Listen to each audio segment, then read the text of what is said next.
Okay, so what we have here, and I'm about to describe across this broad table here, with used parts, new parts, refabricated parts, and parts in process. The primary reason for this video is to describe the difference between the Vitaloni switches that are used on Ferrari and Maserati of the round-bodied style versus the infamous square-bodied style switch. So we're starting right here with the Maserati Bora, and this also fits some Meraks where the switch was originally intended to be round. Now, as I pull these arms off, we can see what I mean by round. The basic switch mounts into the steering column is round, whereas the later Indy, Mexico, Merak, and some Bora switches had this more rectangular assembly. Now, while we're looking at this, we're going to walk over and look at a recently received customer Ghibli switch for restoration. So here it is in its entirety. It has a wiper switch, and it has a turn signal switch pod, and it has a headlamp switch pod. Now, the specific characteristics of this particular Ghibli switch, and I call it infamous because it is so difficult to repair, but we're going to go through that in a minute.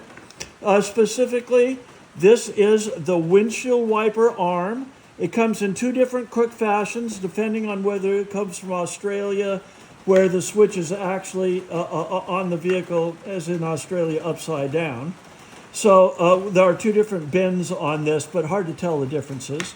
It has a twist switch on the end of it, which very typically shrinks and cracks. As a matter of fact, speaking of shrinking plastic, we're going to discuss the nature of acetyl thermoplastic that was injected molded versus 3D printed parts versus our own cast parts, and I'll show you that in a minute. So the weaknesses of this infamous switch are primarily that the plastic shrinks. The metal underneath it doesn't, and as a result, they develop shrinkage cracks and get so bad at some point that the arm just literally falls off. The problem, as we go through here now, we have a headlamp switch. Now let's take a look at what typically we receive. A headlamp switch that is sloppy. Somebody else has done modifications and repairs to it. The primary failure of this headlamp switch is that there was never enough plastic to actually hold the mechanism together. Let me get this right here, just a moment. Yeah, okay, the wire comes out there. So this was the original assemblage. But look, there's not enough plastic around this metal appendage to even hold the thing together. This is the primarily and first failure of the headlamp arm on the infamous square-bodied switch. It also has a little, kind of like you're sharpening a knife, that wipes against an internal receiver as the thing traverses in order to maintain continual contact. This is such a poor design that we take this out completely and replace it with a high fatigue resistant multi-stranded wire and get rid of all of this ridiculous hardware. And of course, we also get rid of the need for this appendage here by recasting the entire unit in a 3D modeled nylon selective laser sintered component. This is nylon, it's like a tie strap. It is so much stronger and is not shrinkage prone as the original acetyl is. Now there are many other component problems with this. One we can describe right here. We're looking at the same switch here once again, and that is that the contacts inside of this were not soldered but swedged on. That means they were squeezed and stamped, the metal distorted in order to grab these ring terminals here. Unfortunately, that caused two problems. One, we're dealing with a thin-walled casting that shrinks around every one of those critical terminals, and at the same time, we're adding additional pressure onto them by clamping them in.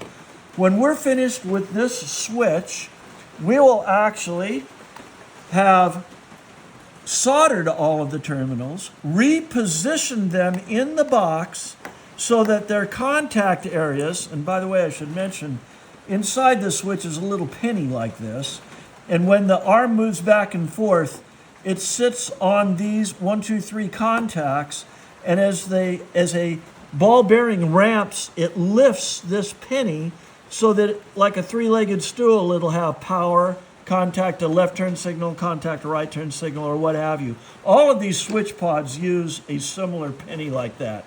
Nobody has ever made another switch that operates like this. Vitaloni gave it up. The later model switches use a completely different design concept. In any case, back to our final on this. After these are repositioned properly, soldered in place, we take a non-shrinking dental plastic called methyl methacrylate, and typically what is called potted. We cover the entire back of it, so no longer will these wires fatigue these delicate connectors and break off or fall off. And of course, we maintain superior conductivity by soldering them. We can go through each one of these switch pods individually and discuss the nature of the problems, but they are hair pullers throughout. For instance, the turn signal switch here, again, the plastic was so weak, as it shrank around the metal stock, it breaks out and comes apart. Good. Now we have a nylon replacement for the internal of this mechanism. Again, it uses the penny and ball bearings. And it also has a very complicated cancellation device that is an armature that fits on the top like this. So we 3D engineered these and literally hand file them for the final fit in order to get the cancellation dog to operate in the turn signal switch. And this is as received. We also pot the back of all three of the pods in order to establish a good conductivity, no flex problems, and what have you. Now, I have to say, in general, this was a beautifully engineered switch. They just picked the wrong materials. It was designed for thousandths of an inch activity between the contacts and the little penny mechanism sitting in here, and as it made conductivity to the 3 contacts here for turn signal, for instance. But that is such a critical dimension. As soon as anything shrinks, they're way off. Once they're off, the contacts barely touch, they arc and compound the problem by overheating the contacts and melting them out. As a matter of fact, this unit here is our own casting, made of a urethane plastic, which is far superior to the original acetal. Again, we still have to go in and replace all the contacts in it, and every one of these is a handmade, filed to fit, tested, taken apart, reassembled, tested again, taken apart, reassembled until it's right. So again, here's a better picture of another of the activity of the mechanism as it goes in here. All of these components are just way too complex. No wonder Vitaloni gave it up, but we've addressed the repairs. Underneath this wiper arm is a twist switch. There's a couple of different versions of these. The Maserati always uses what we call the roller cam, but a lot of the Ferraris use this, what we call the pincher bug mechanism. A wide variety of different one of these rolling switches here to operate these. But we have reconstituted this entire shrinking plastic unit, again, in selective laser-centered nylon in order to have a superior, longer-lasting contact mechanism underneath this rolling switch. As we come back through here, we can see this, obviously, most everything here is in process. This now has, it's not buffed yet, but it has our POR 15 UV-proof hard shell glossy black finish. Now, when we first get these things, the acetyl plastic is broken away. We grind it all off. In many cases, we actually put a wire reinforcement on here, and then later we spot weld this to the arm, and then cover it in our non-shrinking methyl methacrylate or methacrylic plastic. This stuff doesn't shrink. Wherever it surrounds the metal now, it's reinforced. not only in pull from both sides, but as well, it's encapsulated those reinforcements to make this a far stronger switch. Now, we're looking at a switch here that has broken off cage on it. I mean, this is old stuff. I currently don't have any ones to show you other than a finished one here where all of the plastic is covered. And we brought these back to the original shapes, very close, but they're all handmade. Nothing here is die cast. And the only reason that we're using 3D in this case is because it is unseen and hidden underneath a mechanism like that. Everything that is seen on our restored switches is original equipment enhanced. These are all original Vitaloni arms. In most cases, the plastic appendages on the operating portion of it are fine. And they're no longer around metal. As a result, we can offer an original equipment enhanced component. So it is OEM. Often they're even stamped with the original numbers. Let's see, this one doesn't have it, but some of them do. Now, on the round body Ghibli switch, it is essentially the same as the 308, 246, and a variety of other switches, but they're wired differently and they have different contact activities. Most of them say number 745 for the round body, but there are other numbers on there that designate them individually. As you can see, used parts and new parts and remanufactured parts is our aim. These are not all replated yet. This one is one of our replated units. This one will be replated soon. But they look original. They're stronger than original, and we guarantee them.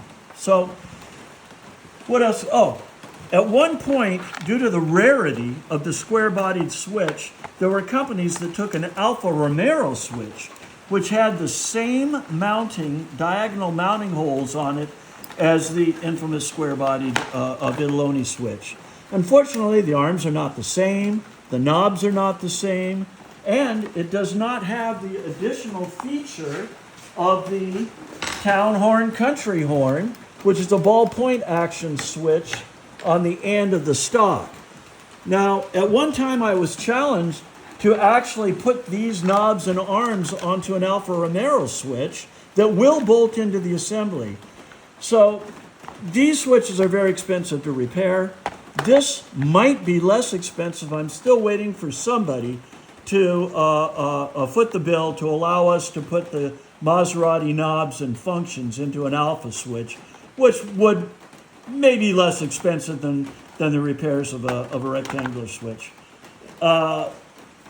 Anything else here, Matt, that I have missed? Probably. In any case, call for details on these things.